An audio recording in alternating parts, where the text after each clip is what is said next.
Hello, I'm Matt Flueger. My company is Fort Snelling and Photographs Consulting LLC. I specialize in archival research of Fort Snelling and the surrounding area. I have worked closely with Nienow Cultural Consultants over the last 5 years, as well as the programming department for Historic Fort Snelling. Today, we're going to be talking about a photograph that I found at the National Archives facility at College Park, Maryland in 2018. The photograph was mislabeled in the collections, not associated with Fort Snelling on their end, and due to some work that I was doing with Nienow Cultural Consultants, we were able to sort of add some context to the 1878 barracks that was previously referenced in the last presentation. So,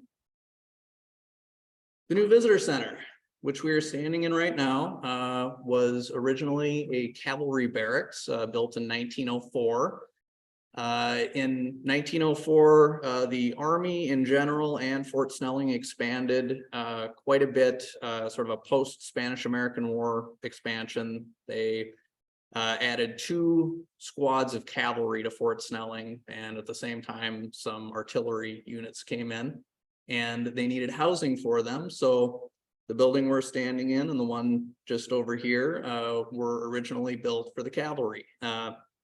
The parking lot area housed some cavalry barracks. So all of the guys living here, they had their mounts housed over there. The officers that oversaw the men in these barracks were in a series of homes where the highway is now, and over in the rendezvous area for the historic fort. The beautiful building that we're standing in was not so beautiful not so long ago. It was taken over by the VA when the Army decommissioned Fort Snelling, and the VA used it as an outpatient hospital through the late 1980s. After the 1980s, it was used for storage. It was largely abandoned. Decay set in, and oops. Okay. There we go.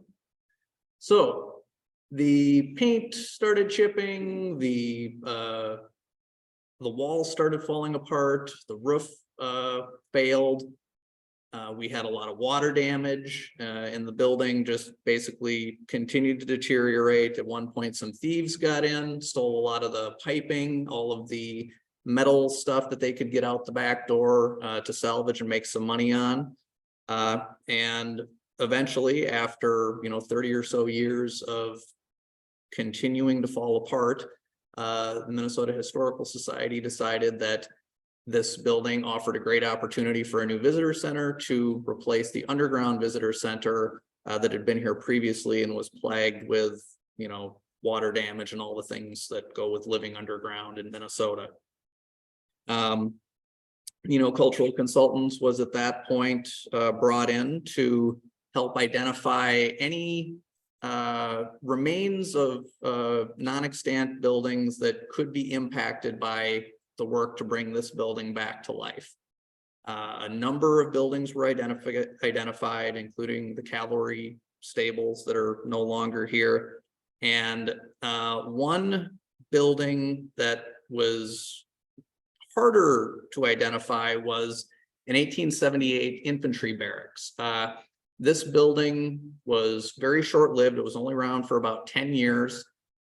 It was conflated in previous research with a Civil War era barracks that stood in generally the same site.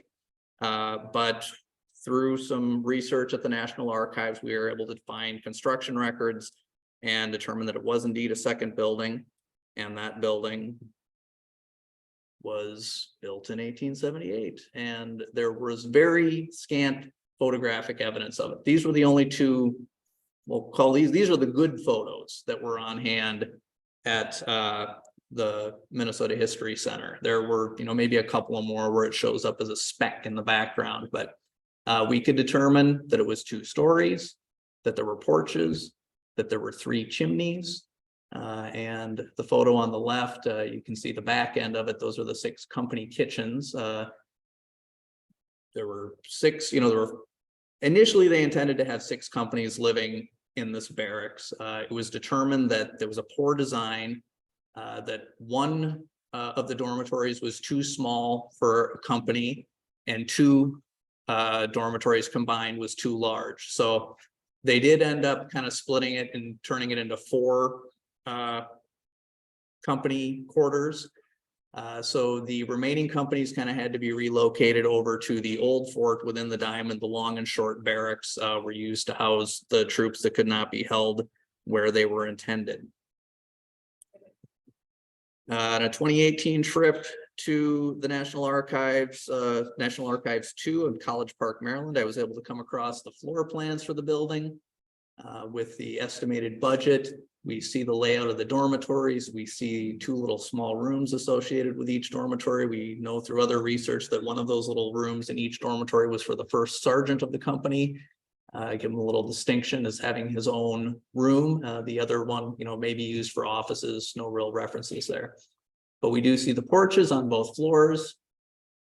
And we see cross sections.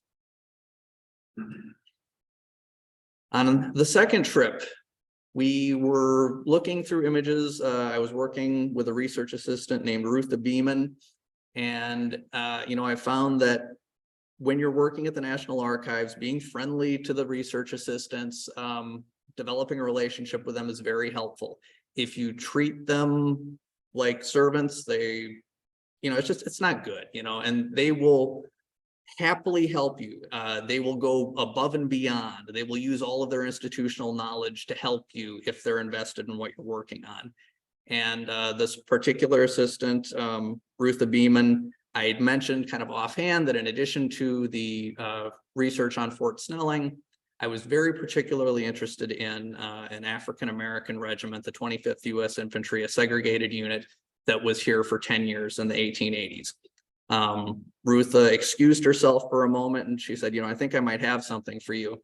And she went over to a long filing cabinet, started rifling through folders, and she plopped down a folder labeled Old West 25th Infantry. So having not, developed that relationship with her, I would never have seen these photos. And it was sort of what you would expect to see for the 25th Infantry, their bicycle corps work, their stints in Texas and the Dakotas. And in that grouping of photos was, oh, come on now. Oh, all right, help this guy out. All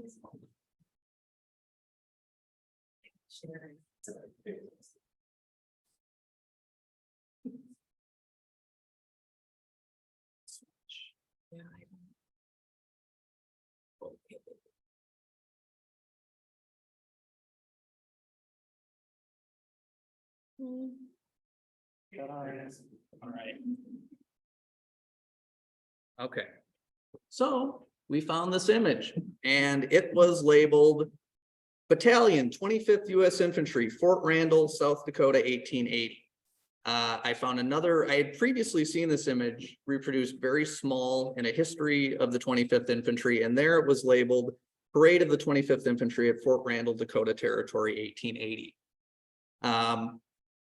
This building looked very familiar considering I had just looked at the floor plans for the 1878 barracks at Fort Snelling. It appeared to be identical. I was not aware that the Army had reproduced, these buildings at multiple forts. So I started looking at other forts. One thing, first glance, a colleague of mine looked at this and said, those guys are wearing spiked helmets. That's the model 1881 helmet. Just one more troubleshooting. Yep.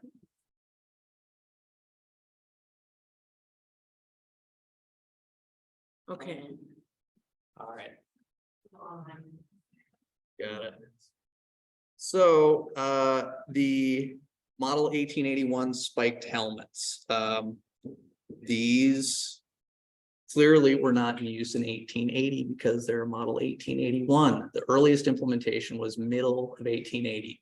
And you will be able to see, if you step downstairs, there's a much larger reproduction of this photo on the wall downstairs. We have a couple of comparison photos here. We have this is the 25th Infantry at Fort Randall. On the left, they're wearing the previous headgear, the model 1872 with a little pom-pom on it. Not a favorite of the guys. They just did not like the pom-pom. So they got their much cooler spiked helmets, very Prussian in look, which kind of makes sense for that time period. Middle of 1881. So we knew right off the bat that this was post 1880. The date on that label of 1880 Fort Randall was not accurate. So the next point was comparing we have on the left the designs for the Fort Snelling barracks, and then we have our mystery photo. We see that these are a match. The porches do not go to the end of the building.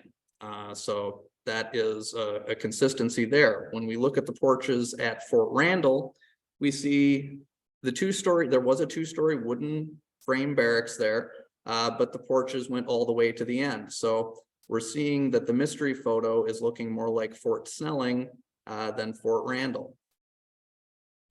Next point, we see that in both the design for the Fort Snelling barracks and the mystery photo, there are cross braces across the second floor porches, sort of a safety feature to keep the guys from, possibly falling off. We don't want to have that happen. When we look at the Fort Randall barracks, we see there was no such safety concerns at Fort Randall.